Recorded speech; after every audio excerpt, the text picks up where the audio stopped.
సకలాశీర్వాదములకు కారణభూతుడైన మా ప్రియ పరలోకపు తండ్రి, మీ ఘనమైన శ్రేష్టమైన నామాన్ని బట్టి వేలాది వందనాలు చెల్లిస్తూ ఉన్నాం. ప్రతిదినం ఈ రీతిగా మీ పాదాల చింత చేరి శ్రేష్టమైన మాటలు ధ్యానించడానికి మీరు ఇస్తున్న మహాకృపను బట్టి వందనాలు చెల్లిస్తూ ఉన్నాం. వాక్యం వింటున్న మా శ్రోతలందరినీ దీవించండి, దర్శించండి. అలాగే ప్రభువా, రిజల్ట్స్ కోసం ఎదురు చూస్తున్నారు బిడ్డలు, నమ్మికతో ఎదురు చూస్తూ ఉన్నారు. గొప్ప కార్యం చేయండి. మంచి మార్కులు 10వ తరగతిలో బిడ్డలకు వచ్చేలాగా సహాయం చేయండి.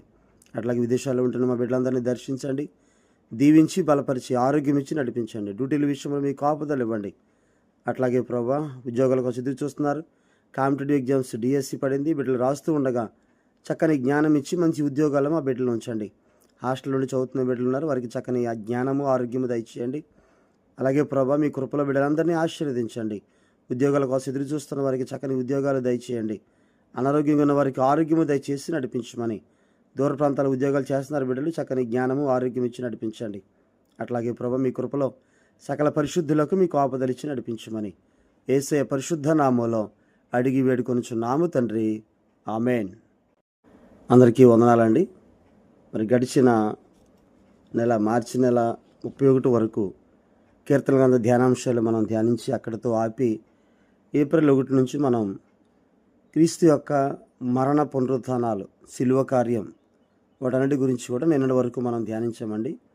మరలా కీర్తనలు 16వ అధ్యాయాన్ని ధ్యానాంశాలు మనం ప్రారంభిస్తూ ఉన్నాం. కీర్తనలు 16వ అధ్యాయంలో మనకి 3 భాగాలు కనిపిస్తాయి. మొదటి 4 వచనాలు భక్తి గలవాని ప్రవర్తనను గూర్చి, 5, 6 వచనాలు దేవుని బిడ్డల యొక్క స్వాస్థ్యమును గురించి, 7 నుండి 11 వచనాలు దేవుని బిడ్డల భవిష్యత్తును గురించి తెలియజేస్తూ ఉంటాయి. ఈ 11 చరణాల్లో 3 భాగాలుగా వాటిని మనం చూడొచ్చండి. మరణ భయము నుండి సురక్షితంగా ఉంచమని కీర్తనకారుడు చెబుతున్నటువంటి చక్కని కావ్యముగా ఇక్కడ మనం రసిక కావ్యము అని చూస్తూ ఉన్నాం. దావీదు రసిక కావ్యము, దీన్ని మనం మిక్టం కీర్తన అని పిలుస్తాం. మిక్టం కీర్తనలు అంటే ఒక అర్థం చెక్కబడ్డం లేదా ఒక అర్థాన్ని చిరిగిపోకుండా చక్కగా రాయడం అనేటువంటిది మనం చూస్తున్నాం. ఇలాంటి ఈ మిక్టం కీర్తనలు అంటే ఇలాంటి రసిక కావ్యములు కీర్తనల్లో మనకి 6 కీర్తనలు కనిపిస్తాయండి. ఈ 16వ కీర్తన, అలాగే 56 నుండి 60వ కీర్తన వరకు కూడా ఉన్నటువంటి మిగతా 5 కీర్తనలు, మొత్తం 6 కీర్తనలు మనం మిక్టం కీర్తనలు అని పిలుస్తాం. ప్రతి మిక్టం కీర్తనలో పునరుత్థానాన్ని గురించినటువంటి ఒక చిన్న మాట ఉంటూ ఉంటుంది. అంటే ఎప్పటికీ కీర్తన నిలిచి ఉండిపోవాలనేది దావీదు యొక్క కోరికగా మనం చూస్తూ ఉంటాం. ఇది కీర్తనలో మనం చూస్తే 3వ మెస్సియా కీర్తనగా చూడొచ్చండి. మెస్సియా కీర్తనలో 3వ కీర్తన, మిక్టం కీర్తనలో మొదటిది. అంటే మెస్సియా కీర్తనలు 2వ అధ్యాయం మెస్సియాను గురించిన కీర్తన, 8వ అధ్యాయం 2వ మెస్సియా కీర్తన, ఈ 16వ అధ్యాయం 3వ మెస్సియా కీర్తనగా మనం చూడొచ్చు. అంటే క్రీస్తును గురించినటువంటి ముందుగానే చెప్పబడిన మెస్సియాను గురించిన ప్రవచనానుసారమైన విషయాలు ఇందులో మనకు కనిపిస్తూ ఉంటాయి. మొదటి చరణం అండి, దేవా నీ శరణుజొచ్చి ఉన్నాను, నన్ను కాపాడుము. 2వ చరణం, నీవే ప్రభుడవు, నీకంటే నాకు క్షమాధారమేదియు లేదని యెహోవాతో నేను మనవి చేయుదును. దేవుని సన్నిధిలో నివసించడం అనేది మొదటి 2 వచనాల్లో మనం చూస్తామండి. ఏ రీతిగా దేవుని సన్నిధిలో నివసించవచ్చు, ఎందుకు నివసించవచ్చు, ఎలా కీర్తనకారుడు అడుగుతున్నాడు అనేటువంటిది. ఇక్కడ దేవా నీ శరణుజొచ్చి ఉన్నాను, నన్ను కాపాడుము. కాపాడు అనేటువంటి మాట షామార్ అనేటువంటి పదాన్ని ఉపయోగించారండి. కాపరి వలె కావలి కాయము అని అర్థం అండి. కాపరి వలె కావలి కాయము. దేవుడు బేతేలులో యాకోబుకిచ్చిన ఒక చక్కని వాగ్దానంలో కూడా ఈ షామార్ లేదా కాపాడడం అనేటువంటి పదాన్ని ఉపయోగించినట్టుగా మనం చూస్తామండి. ఆదికాండం 28వ అధ్యాయం 15వ వచనములో, ఇదిగో నేను నీకు తోడయుండి నీవు వెళ్ళు ప్రతి స్థలమందు నిన్ను కాపాడుచు ఈ దేశమునికి నిన్ను మరలా రప్పించెదను, నేను నీతో చెప్పినది నెరవేర్చు వరకు నిన్ను విడువనని చెప్పగా, ప్రియులారా, దేవుడు వాగ్దానం ఇస్తూ ఉన్నాడు, నీవు వెళ్ళే ప్రతి స్థలంలో నేను నిన్ను కాపాడుతాను అని. యాకోబుకి దేవుడిచ్చిన అద్భుతమైనటువంటి వాగ్దానాన్ని బహుశా కీర్తనకారుడు ఇక్కడ జ్ఞాపకం చేసుకుంటూ, నన్ను కాపాడము దేవా, నీ శరణుజొచ్చి ఉన్నాను, నన్ను కాపాడమని భక్తి గలవారి ప్రార్థనగా మనం చూస్తూ ఉన్నాం. ఈ మొదటి వచనంలో అలాగే రెండవ వచనంలో, ఈ రెండు వచనాల్లో కలిపి మనం దేవుని సన్నిధిలో నివసించేటువంటి ఎలా ఉంటుందో అని చూస్తూ ఉన్నాం. అయితే ఈ రెండు వచనాల్లో కలిపి మూడు విధాలైన కారణాలు కీర్తనకారుడు అక్కడ తెలియజేస్తూ ఉన్నాడు. ఎందుకని దేవుణ్ణి కాపాడమంటున్నాడు, ఎందుకని దేవుని మీద పూర్తిగా ఆనుకుని ఉన్నాడో 3 కారణాలు చెబుతూ ఉన్నాడు.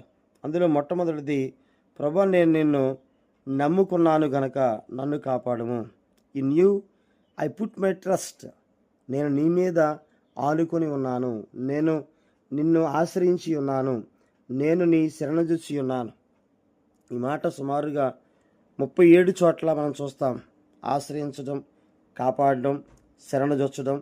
సో ఈ విషయాలన్నీ కూడా మనం చూడొచ్చండి. ద్వితీయోపదేశ కాండం 32వ అధ్యాయం 37వ వచనం, న్యాయాధిపతుల గ్రంథం 9:15, రూతు గ్రంథం 2:12, సమూయేలు 2వ గ్రంథం 22:3, 31వ వచనం, కీర్తనలో 2వ అధ్యాయం 12వ వచనం, 5వ అధ్యాయం 11వ వచనం, 7వ అధ్యాయం 1వ వచనం, 11వ అధ్యాయం 1వ వచనం, 16వ అధ్యాయం 1వ వచనంలో శరణుజొచ్చడం లేదా కాపాడడం అనేటువంటి దాని గురించిన విషయాన్ని మనం చూస్తున్నాం. అట్లాగే 17వ అధ్యాయంలో కూడా కీర్తనలు 2వ చరణం 18:2, 18:30, 25:20, 31వ అధ్యాయం 1, 19 వచనాలు, అట్లాగే 34వ అధ్యాయం 8, 22, 36వ అధ్యాయం 7వ వచనం, 37వ అధ్యాయం 40వ వచనం, 57, 1, 61, 4, 64, 10, 71, 1లో ఇలా చెప్పుకుంటూ వెళితే చాలా విషయాల్లో చాలా చోట్ల ఆయన శరణుజొచ్చడం. అంటే ఎందుకని ఆయన్ని అడుగుతున్నాడు అని అంటే, మొట్టమొదటిది ఆయనను శరణుజొచ్చడం లేదా ఆయన మీద నమ్మిక. ఖచ్చితంగా దేవుడు కార్యం చేయగలడు, ఖచ్చితంగా దేవుడు నన్ను కాపాడగలడు అని నమ్మి ఆయన మీద ఆనుకుంటూ ఉన్నట్టుగా మనం చూస్తూ ఉన్నాం. సో దేవుని మీద ఆనుకున్న వాళ్ళని దేవుడు ఎన్నడూ విడిచిపెట్టడండి. ఆయన మీద ఆనుకున్న వాళ్ళని, ఆయన మీద ఆధారపడిన వాళ్ళని, ఆయన్ని మాత్రమే పట్టుకున్న వాళ్ళని దేవుడు ఎప్పుడు కూడా విడిచిపెట్టడు. అట్లాగే 2వ వచనంలో కూడా క్షేమాధారము అనే మాట మనం చూస్తాం. అంటే దేవుడు లేని జీవితానికి అర్థం, పరమార్థం, ఆనందం అనేటువంటివి ఉండవని గ్రహించాడు కీర్తనకారుడు. దేవుడు ఉంటేనే, దేవుని మీద ఆనుకుంటేనే, దేవుడు సహాయం చేస్తేనే మన జీవితానికి ఒక అర్థం, పరమార్థం, మన జీవితంలో ఆనందం ఉంటుందని తెలియజేస్తూ ఉన్నారు. దేవుని సన్నిధి, ఆయన దీవెన గనక లేకపోతే ఇక తన జీవితంలో మంచిదేది ఉండదని కీర్తనకారుడు భావిస్తూ ఉన్నాడు. కాబట్టి 2వ వచనాన్ని గురించి అట్లాగే 3 రకాలైన కారణాలు కీర్తనకారుడు తెలియజేస్తూ ఉన్నాడు ఈ 2 వచనాల్లో. మొట్టమొదటి కారణాన్ని మనం చూసాం, నీ మీద మాత్రమే నేను నమ్మికించి ఉన్నాను కాబట్టి నన్ను కాపాడము. ఎందుకు కాపాడమంటున్నాడో 3 కారణాలు మనం చూస్తామని చెప్పుకున్నాం. మొట్టమొదటి కారణం, నేను నిన్ను నమ్మాను గనక, నీ మీద ఆనుకున్నాను గనక, నీవే నా దేవుడు అని నీ శరణుజొచ్చి ఉన్నాను గనక నన్ను కాపాడమని చెబుతూ ఉన్నాడు. కాబట్టి మనం కూడా ఆయన మీద పూర్తిగా ఆనుకుంటే, ఆయన మీద పూర్తిగా ఆనుకొనదగిన దేవుడు మన దేవుడు, ఆయన మీద నమ్మిక ఉంచగలిగిన దేవుడు మన దేవుడు, నమ్మదగినవాడు. యోహాను మొదటి పత్రిక 1వ అధ్యాయం 9వ వచనం అండి, మన పాపములను మనం ఒప్పుకున్న ఎడల ఆయన నమ్మదగిన వాడును నీతిమంతుడును గనుక ఆయన మన పాపములను క్షమించి సమస్త దుర్నీతి నుండి మనలను పవిత్రులనుగా చేయును. ఆయన నమ్మదగినవాడు.